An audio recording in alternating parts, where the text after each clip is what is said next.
So it's the great Rod Scribner, all right. This is his distinctive stuff. And you'll notice that the size relationships keep changing all the time in his stuff. His stuff is never like rock solid. He is a cartoonist, before and after everything. Like the way the Bugs's eyes here keep changing shape, and they keep changing size and proportion relative to his head. But at speed, when it doesn't bother you that much. It just looks like there's a lot of energetic stuff going on. And I love the way the little gremlin is walking around the side of his head there with his feet way up in the air so that you can't miss the fact that he's walking. You see, he has to have big, exaggerated action on the gremlin so that you'll know he's there, because Bugs is, wow, look, that's a typical, see all those eyebrows and the way he drew wrinkles all over Bugs' face? That's typical of Rod. He was just obsessed with wrinkles. He loved drawing them. His reputation is that he would do his extremes with a brush. He actually drew with a brush very, very loosely, and let his assistants, put all of those brush lines down to a single line so they could be inked. But he didn't like to be tied down by anything. God, look at that. And also see his, the way he drew pupils in the eyes. Everything is a long oval. He didn't like to draw anything too round. See, now, there he varies between round and the oval. But the oval is his distinctive look. It also makes the character's eyes look a little crazier. There's a little bit more of a manic intensity to them, like that. But it's funny, the gremlin just standing on his whisker the whole time, like that. And also look at all the anatomy he's putting into the gremlin's legs. He's got got knees. He's got extra wrinkles in the feet. He's putting a lot of anatomy in them. Just real crazy anatomy. Just kind of everything comes out kind of wrinkly and odd. Like look at the lines around Bugs's mouth there. Again, Rod is adding wrinkles. Also there's something else that's typical of Rod's approaches. The eyes get very narrow as they look over to the side of the white of the eye. The pupils get extremely narrow, which also gives you an intense kind of a feel, like the character is really worried and kind of terrified a lot of the time. And there he goes back to rounder eyes. That's also gives you the head tilt. Could that have been a gremlin? Yeah, I think he's saying that at this point in the shot. But this is wonderful stuff. And it's also, of course, look at that. And look at that. Wow. That's called a pop. Cuts. That's called a pop, you see. He doesn't anticipate. Like, that's typical of Warner timing. You see, like the gremlin just comes out of that stance on the whisker, just in one drawing. And I think that's the eye on It Ain't Vendel Vilke. That's just the eye, and he yells right in his ear. And also you can see the stretch on the little the wing on the side of his helmet there. Just a big stretch in it. Some animators would do that as what they call multiples, or a dry brush blur. But Rod liked to do things solidly. He liked to just fill in the space as a solid. Look at that. And then he just pops into the yell. And then the gremlin immediately assumes his, more logical shape. God, look at the intense expression on Bugs there. Look at the way that cheek, his right cheek, squashes against his shoulder. God, there's so much volume on that. And the way the gremlin just moves his head around and around as he yells right in his ear. And here Bugs is just on a hold as the gremlin moves. Bugs isn't even moving. And yet it works. At speed, you barely notice that Bugs is holding it all, because the gremlin is just doing all the work. But that's a wonderful, wonderful stuff. Some of Rod's best, I think. Oh yeah. But look at that, and he just flows into that hold where Bugs' cheek is pressed against his shoulder. And look at the fingers too. My God, Bugs's hands are tortured. They're all wrapped up in each other, which shows, how stressed Bugs is by the gremlin yelling in his ear. Then he floats back out of the shot.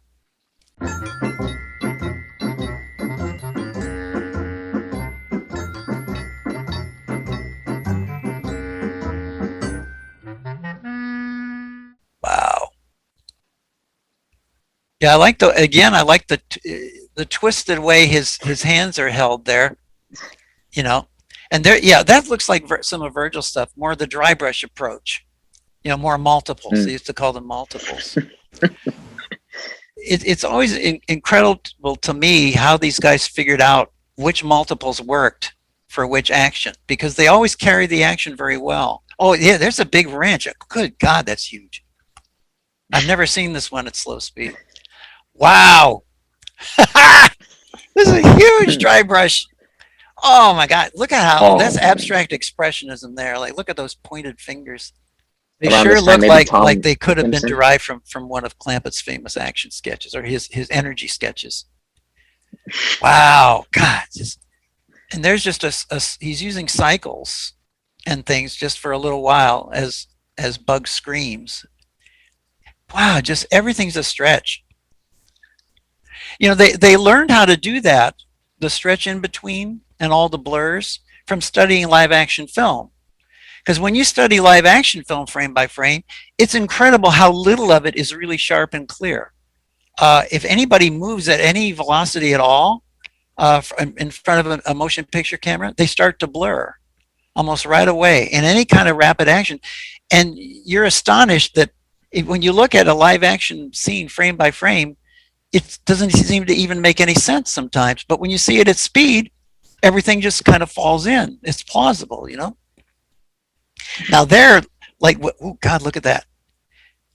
That's really great. Look at all that. See, again, look at the skill of the ink and paint department at Schlesinger. They just did all that dry brush beautifully and followed all that action and made a blur out of it that looks very plausible at speed. And of course, Virgil's his poses are beautifully done, and his close stuff is great. He was very good at close animation, as he did for Friz Freleng a lot of times. But here he's just, oh God! Again, instead of a dry brush effect there, he's doing like what Scribner did, doing everything as a solid shape. Wow! But just filling in. But again, all of that. Look at the way the hands blur. All of that is derived from live action study. Wow, I'd love to have that cell. Just everything's just a big blur. And different animators did action blurs different ways, which added to their skills. You know, it shows off their skill.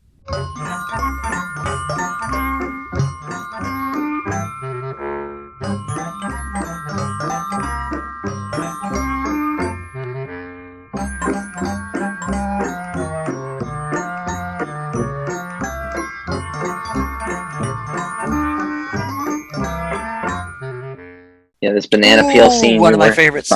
Because I was thinking this might have been Manny Goods, but who do you think did it? To be honest, I don't know. I don't know when Manny exactly arrived at the Clampett unit. So I'm not even sure if he was here at the time.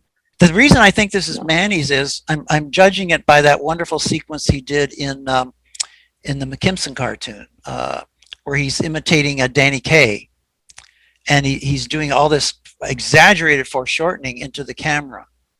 I don't know if you're familiar with that scene. But it's really wonderful, and he's doing a Danny Kaye in the operating room, you know? And it's really funny and beautifully foreshortened. And the stuff in this scene has a lot of foreshortening in it and a lot of exaggeration towards the camera as he's slipping on the banana peels. But anyway, let's have a look at it. Maybe I'll change my mind. Again, look at that, all dry brush. And then he kind of catches up with himself. And then he becomes gradually clear. And now he's 100% clear. Hits a banana peel. Look at that. Wow. Ah, that's a very sort of a squirrely way to draw his face. It's just, it actually looks like the earlier Bugs model, doesn't it? Ah, and this is a cycle, more or less, using some of the same drawings.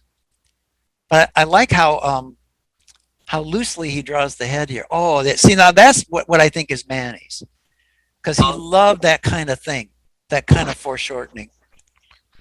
Like if you look at a lot of his scenes, like what is it, Rebel Rabbit, the McKimson, where the judge is talking with really expansive gestures, you know, his hands coming toward the screen. Foghorn Leghorn did the same thing. It's that real big hand, that big exaggeration coming into the field that's very distinctive, and it's really eye-catching. So I don't know. To me, this stuff looks like Manny's. Yeah, that. Look at that. Look at that. Wow. This is really fun seeing this at frame by frame. Ah! See, you know that stuff. That's great. You know that stuff is there, but at speed you just feel it more than you see it, you know? Look at that finger. And he just snaps into that. Even the close in-betweens on this are really, really all over the place. His whiskers keep changing position on his muzzle. But you don't care. You know, everything it looks like it's on ones, more or less. And he's just having him slide along on the banana peels.